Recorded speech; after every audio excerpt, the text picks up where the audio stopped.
the blitz, throw me the bag, I'm cashing in 6-0's Devontae Smith. Who the better brother? I plead the fifth. It's the Bird Gang. We going to war. AJ put y'all to shame. 100 yards a game. This year I was already got my name to grave. Step back. You ain't trying to catch my fade. Fly. Eagles fly. Fly, Eagles fly, the birds and the guys on the way to victory. This is the start of the ride, one finger heavy. Gotta make it tough for all five. From the city where they pop a wheelie in front of your eyes. It's game time, get on the line. Sirianni drawing the plays, Hurts throwing them dimes. Oh my, y'all thought y'all had a chance. You better stack up your teams if you're trying to win against mine. What is up, everyone? Welcome back to the Bird Gang Brothers podcast. We are your hosts. I am little brother Tyler Parker. This is big brother Nathan Parker, and we're happy you guys are here with us. Before we get into it, want to give, again, another shout out to the creators of our music video. We got some merch that we're repping right now from the Blinks. Again, if you haven't, please go give them a listen, a follow, and support them because they're supporting us. But they've actually been not headlining some shows, but I don't know, what do you want to call it? They're the opening. They're the opening act. I was going to say the first act, but they're the opening act, and I've seen that for a couple of other bands, and I think it's been like 2 weeks in a row. So they're getting some attention, and I'm proud of them. It's cool to see, and like I said, grew up with their older brother and hung out around them for a while. So yeah, happy to see them being so successful and chasing their dreams. So good to them, good to the Blinks. You know what? Let's just jump right into it, Nate. How you feeling after this week's game? I felt like Chicken Little. The sky you is look like Chicken Little. Just kidding. I feel like Chicken Little. The sky is falling, people. The sky is falling. I don't know. I try not to be negative. You try to look at the bright side and some of the positive aspects of Philadelphia Eagles football. But to me, I just feel like things are imploding. The last couple days, you've heard some players speak out on schemes, and I think schemes are one of our biggest issues right now. There was an interview within the locker room. I think Derek Gunn was able to interview someone on the roster, and this individual player, we don't know who yet. Eventually, I think it will come out, but they said that we are too predictable.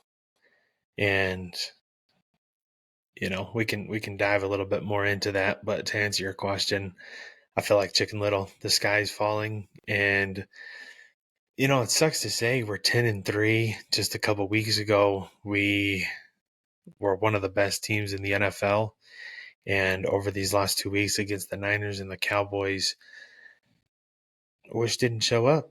I think we remained in Philadelphia for the Dallas Cowboys game. What are your thoughts post a second loss in a row? You know, just after what you just said, it just makes me think, you know, anything can happen. Anything is possible. Okay, KG. In the NFL, you know, you can go from being one of the best to not looking so hot. I mean, look at the Chiefs, for example. They lost again, and they are now, 8-5? Yep, 8-5. And the Broncos are only a game behind them. So, you know, it's really anything can happen.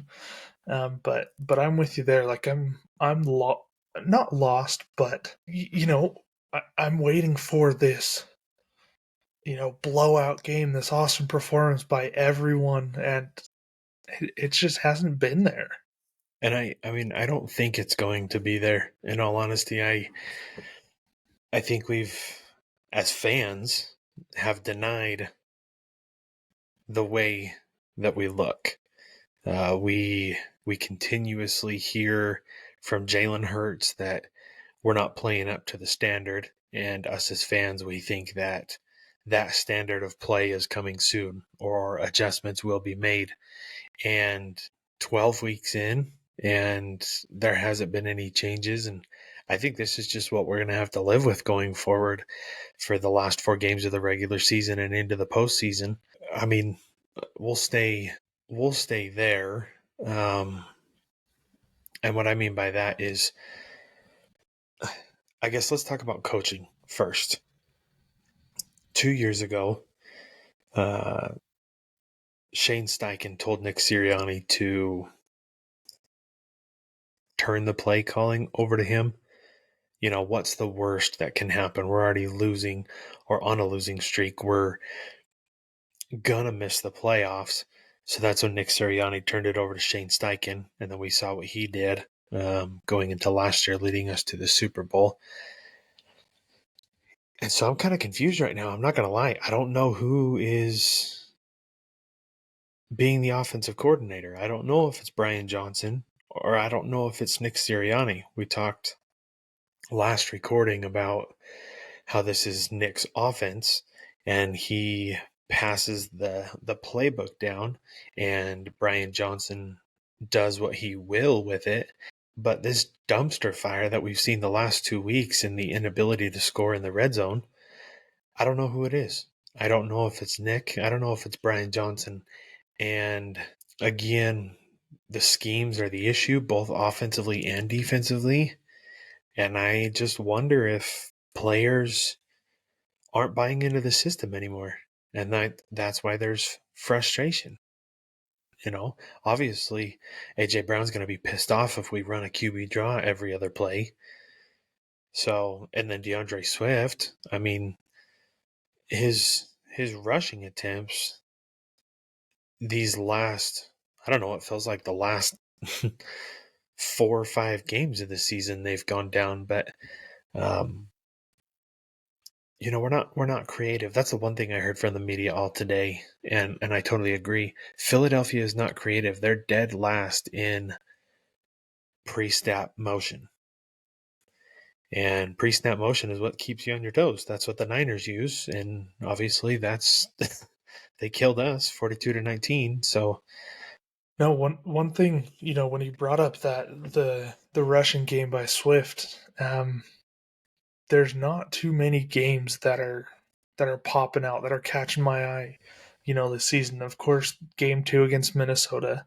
I mean, the dude went off. He had 175 yards on 28 carries, and 70 yards on 17 carries, 80 yards on 14 carries. So besides, and 130 yards on 16 carries against Tampa Bay. So, I mean, a few games towards the beginning of the season, but it's almost like it's disappeared. yeah. It's almost like everything that they're doing is disappearing. Like you mentioned, the play calling, it's not there. So, it is. I would like to know, at least for myself, who had kind of stated that in the interviews about Philadelphia. I mean, well, in regards to the running game, I believe DeAndre Swift is a better running back than Miles Sanders. And we ran the ball extremely well and a lot more with Miles Sanders than we are with Swift. Now, again, that could be the offensive coordinator. That could be the head coach, Nick Sirianni. I don't know. When it comes to, I saw a tweet earlier. I mean, it kind of puts into perspective why we need to run the ball. Well, you got to run the ball because if you do, it opens up the field. It opens up your ability to pass. So, Nick Sirianni is 30-6 when Philadelphia runs the ball more than 23 times, and he's 3-8 when Philadelphia runs the ball less than 23 times. The other question that I have is Rashad Penny. Why? I mean, a couple years ago, he's one of the best running backs in the league. Obviously, injury has kind of knocked him off. his game. But why do you pick him up and you're not even using him? Well, and Our, that was my biggest question and concern of the releasing of Ellis this past week.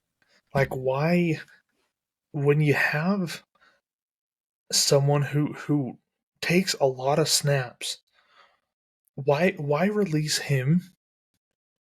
Someone who can potentially change the game when you have someone like Rashad Penny on the bench not doing anything. He's played a couple snaps in one game? yeah, I think he had like 5. Um, I think this was the game that Boston Scott was out, but yeah, I didn't understand the Christian Ellis move either. Like I get maybe not starting at linebacker, but he was one of the better special teamers. And then, I mean, you heard afterwards, Nick Sirianni was hoping to get Christian Ellis back. But there were, I think, 7 teams that put in a claim for him. Like, he's talented. And sometimes I think he thinks he can release them and they're just going to come right back to him. And obviously that wasn't the case, and they're going to pay for it. We were already short at linebacker, so I just didn't understand that move. But coaching has got to change. I mean, that's one thing after this week, and I agree with whichever player stated that to Derek Gunn. We're too predictable. We are too predictable in what we do. Uh, everyone knows when a quarterback draw is coming. They were talking about how quick, well, I guess how quickly our wide receiver routes are not developing. Like it takes them too long to develop, and maybe that's what's leading to the constant pressure for Jalen Hurts in the pocket. So I don't know. I have no idea whether Brian Johnson is going to be the offensive coordinator next year. Uh, Again, I think. Go ahead. I was just gonna say I've got the perfect idea. In no one's world will it ever work, but I've got the best idea. What is Okay, it? hear me out. We keep Nick Sirianni, obviously head coach. We bring in, based off of rumors, again, don't know how true these are, but we bring in Bill Belichick as offensive coordinator. Okay? And then on the other side, Nick Saban. There's been rumors of him retiring. Bring him in, and you have a phenomenal coach. No, I'm just kidding. That would never ever happen. But There is no way on this in this life or the next that Nick Saban is going to leave college football to come to the NFL. I did see the rumor that Bill Belichick is expected to be released afterwards. And I saw a tweet, someone saying, Bill Belichick to the Eagles, yes or no? And, I thought about it and I was like, I mean, I wouldn't hate it. Obviously, we're now finding out that Tom Brady was the reason that they won the Super Bowls, and not Bill Belichick, even though Bill Belichick is a great coach. So I wouldn't mind it. I'd be a little worried about the culture that he brings over because you heard people complaining about, it's strictly business. It's not fun over there. Um, my off season, if I could have it my way, because some people just don't do well as a head coach. So if I could have it my way, I would send Brian Johnson back to quarterback coach. I would hire Frank Reich as offensive coordinator. And then defensive coordinator, the first name that came to my mind, well, I can't say name because I can't really think of his name off the top of my head, but he's the defensive coordinator for the Giants. Do you know him? No, Talking about you he got me kind there. he kind of looks like the Ryan brothers. Um, And anytime you throw out the Giants, all I think of now is DeVito. hey, Tommy That DeVito, hey, chicken cutlet. paisano, as Pat McAfee would say. But anyways, that's the one name that came to my mind. Deshaun or Deshaun, Sean Desai. We're seeing is just kind of a knockoff from Jonathan Gannon. Like that's all it is. His dude, I have no idea what his thought process is when it comes to cornerback play. Yeah, let's play 5 to 10 yards off the ball. Stupid. Um, so and the defense. I don't know. You look at who we had last year. We lost Hargrave, but we drafted Jalen Carter. Linebacking core sucks.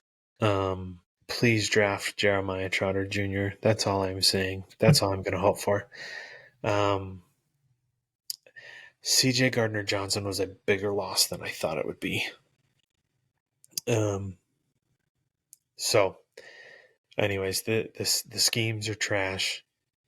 Coaching is questionable right now. I don't really know what to make of it, and I don't know what's your confidence level going into the last four weeks of the season. I mean, we've got the Seahawks, Giants, Cardinals, and Giants.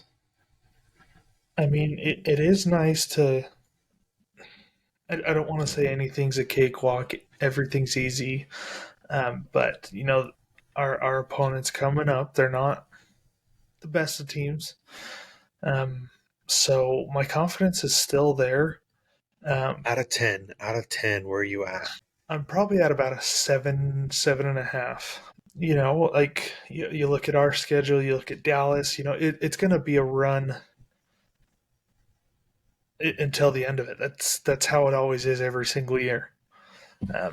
Coming down to the last week, hoping that we win and we can have help from other teams type of a situation. I mean, that's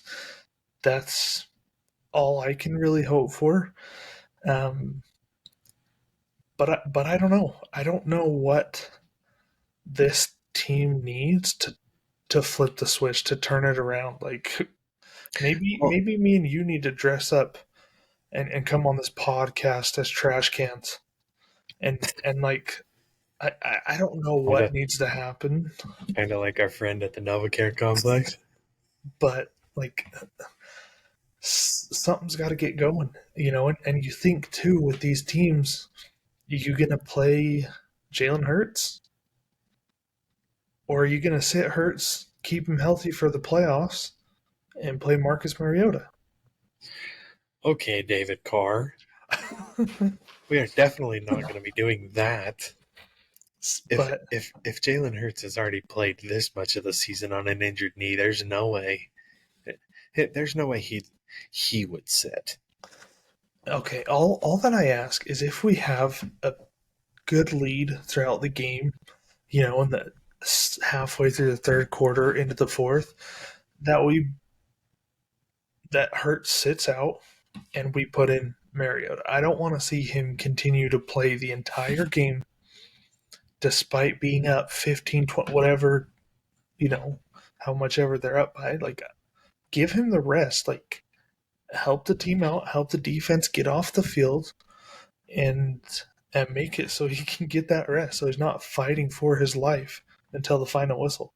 So, if I remember correctly, so the standings now are San Francisco at 1, Dallas at 2, the Lions at 3, Bucks at 4, Philly at 5. Now, again, these are with some of the other teams that are put in, but if we were to obtain the number 2 seed, which I feel like is obtainable because I feel like Dallas is going to at least lose one between the Bills, Dolphins, and I can't remember if they play the Ravens or not, but I do believe they're going to lose one more game before the end of the season. Obviously, we have to win out for this to be possible, but if we end up in the second seed, just behind San Francisco, our postseason would look like Packers, possibly the Packers in round one, Lions round two, and then the 49ers in the NFC Championship game in San Francisco. So, I mean, we're definitely not out of the race for the number one seed, but the path is a little easier via the second seed. Now, obviously, you don't want to take the easier route. You want to show that you're a contending team, but Yeah, dude, at this point, I mean, yes, whenever you do like content creation for a team, you want to be positive.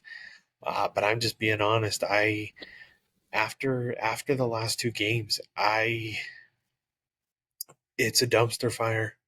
I don't know how else to put it. I hope they can get it right, but they're definitely not the best team in the NFL. San Francisco is the better team. Dallas is the better team. Um, you almost wonder if they could even beat the Seahawks. And again, it's hard because you don't know, are they just being exposed? Or did the schedule just finally catch up to them? But I mean, I don't know. We're ranked in like the last, five in multiple categories. Third down stop percentage. Uh, we're, you know, towards the end, but I just I would say that my level of confidence is between that 6 and 7 after these last two games and what I've seen. I don't know how we're going to be able to beat Dallas or San Francisco, and I was really looking forward to, with the way we started, the team that we still have, going back to the Super Bowl 2 years in a row. I feel like maybe if we had at least Shane Steichen, not Jonathan Gannon, but at least Shane Steichen, there's a possibility that we could go back. Obviously, we got to get past the Niners, but I don't know. My confidence is not very high after these last 2 weeks, and it sucks because these last 2 weeks I've trash talk both weeks, and then Philly doesn't back me up, and I just lay a freaking egg. the one thing though that is like frustrating, at least to me, is all this conversation. Like, yes, Dallas won. They performed far better than Philadelphia. But what is like frustrating is it's like it's split between the two teams. Philly won their first matchup and Dallas won the second one. And so like all I'm seeing is, oh, Dallas so much better. Like, yes, Philly hasn't played how we would like them to play. But also outside of, maybe Philadelphia and the Seahawks, Dallas hasn't played a great team either. So it's just something that I like to think about, and it is a little frustrating to hear all the time, like, oh, Dallas won. They're the far better team. It's like, okay, we split the series, so it's pretty even though they look like the better team at the moment, which is difficult to say. Yeah, no, it definitely sucks saying that San Francisco is the better team this year. It sucks saying that, yes, everyone who watches the show for the last couple weeks, I've come on with a reminder saying Dallas Cowboys suck, that Philadelphia is the better team, that we will be the better team. And I'm here to say that that was a lie. Hey, I don't care how the seasons go, how it turns out to be. Dallas is Dallas.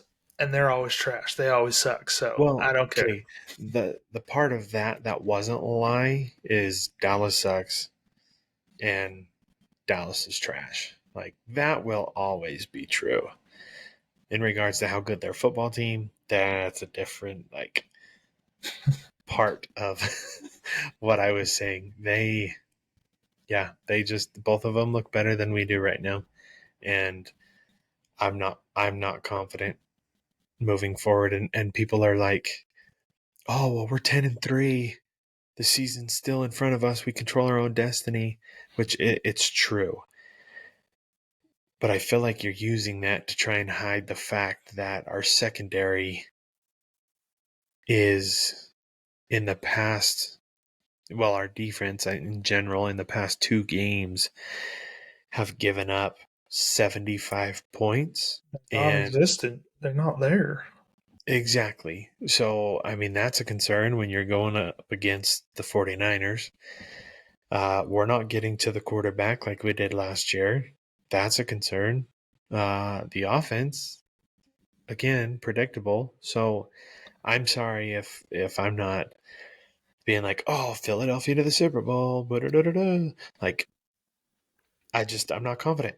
I don't see them going very far. It's difficult to see, or difficult not to see, these areas present. It's difficult not to see Philly perform to the level as we all thought. It's you know there's a lot of things, play calling, coaching, whatever, that is not there. Just like the money in my wallet, it's not there. Me neither. Partly So because I got new clubs, everyone. let's be real, guys. The clubs probably won't change his game, but we'll just have to see. We'll have to see. Probably not. But again, there's still a few more weeks left of the regular season. Um, take it game by game, uh, and we'll just kind of have to see where it goes from there. I think I'll be able to sit back and relax the last 4 games of the season. I've kind of lowered my hopes or have now tailored my expectations. Again, I try not to be negative. I want to see Philadelphia be successful, but just based off of what I have seen going into the playoffs, I'll enjoy it. I'll watch and hope for the best. But I'm definitely not as confident as I was last year going in. To end things, I did unfortunately want to bring up the MVP race. I really had hoped that Jalen Hurts would be able to win an MVP this year. He was the front runner there for a bit, and I thought this gauntlet, but these 2 games in particular, were going to tell us who was going to be MVP. So, updated odds after this week, we've got Dak Prescott at plus 155, Brock Purdy at plus 165. Lamar Jackson has now moved into third at plus 550, and then Jalen Hurts has dropped to plus 1,000. So, especially with our schedule, there's no way that Jalen Hurts is making it back there to the top 3. I think it's between Dak Prescott and Brock Purdy, and if I have to put my money on someone winning it, unfortunately, because I don't want to see it happen, I do think Dak Prescott would be the more worthy of the 2 quarterbacks to win that award. You can make the same argument, with what I'm going to say right now about Jalen Hurts because of the weapons he has. But Brock Purdy, I mean, we looked at a lot of the yards after catch that Debo or Ayuk or Christian McCaffrey had was extremely high. There's a little dinking and dunking from Brock Purdy more than there is Dak Prescott. and Dak Prescott has caught fire. I mean, 23 touchdowns after the Eagles game. But I think he's played better ball as a quarterback for Dallas. So I'd have to put my money on Dak Prescott for MVP. I'm going to switch it up for you. I don't have that. I'm going to throw it. Okay, go. I'm going to throw it at a non-quarterback position. And I'm going to give it to Tyreek Hill. Yep. You know, the end of the year, when we figure out who wins, MVP is going to be really telling. Because if you have a guy chasing 2,000 yards, that's crazy. It's impressive. It's very impressive. You know, getting to 1,000 yards is what is amazing, and not everyone can do that. So if he's to get to that number, like, why not give it to him? But it'll be interesting because if he doesn't, I don't think you're ever going to have a non-quarterback win this award. Yeah, no, I agree with you, and that's I guess that's the thing is I just automatically went to quarterback because it's a quarterback award, but I do agree with you. Tyreek Hill is next up if we're not choosing quarterback for MVP. But yeah, I don't know what to say. I've been so confident these last couple weeks in the Philadelphia Eagles, and everyone loves when Philadelphia loses or when Philadelphia is down. They like to see their fans freak out. They probably like this episode when I'm saying that Philadelphia Eagles are not the best team. Yeah, so 2 weeks in a row, Niners 42-19, Cowboys 33-13. We didn't show up again. I don't know if we're exhausted from the schedule. I don't know if it's the scheme. The scheme sucks. Defense, offense, both sucks. Philadelphia is not the best team in the NFL. That is the San Francisco 49ers. I'm going to try and just remain hopeful. Just be happy and enjoy football while we have it, because the season's coming to an end sooner than we wanted it to. But yeah, it's kind of deflated. That's a good word. Deflated after the Dallas Cowboys game. So hopefully we see a better Philadelphia Eagles team on Monday. I agree with you. Hopefully it's a good one, but no, thank you guys for tuning in on this week's episode. Hopefully next week's is a lot better than this one. But you never know. We'll have to see how Monday Night Football treats us. Again, thanks to everyone. Word to your mother. Peace.